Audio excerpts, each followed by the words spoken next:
Matapos na tulungan ang Gilas upang makamit ang gintong medalya sa katatapos na Asian Games, hinihintay naman ng bansang France itong si Tukayong Mang-Ange Kouame.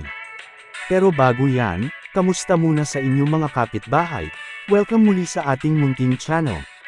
Ayun nga mga kapitbahay, nakatakda na ngang lumipad patungong Europa itong si Tukayo dahil nakapirma na pala ito sa French team na UB Chartres Metropole at nauna nang ipinahayag ng koponan ang pagiging kasapi ng 6'10" na sentro sa team noong pang September. Malaki ang naiambag ni Kouame sa pagkapanalo ng Gilas sa finals laban sa walang talong Jordan na umiskor lang 60 points. Malayong malayo sa score na kanilang ginagawa sa mga nakaraang laro na 80 at 90 points.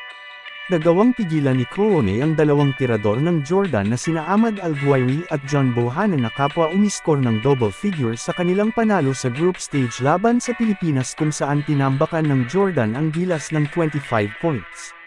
Bukod sa depensa ay pumutok din ang opensa ni Kouame upang tuluyan ng mabawi ng Pilipinas ang trono sa Asian Men's Basketball.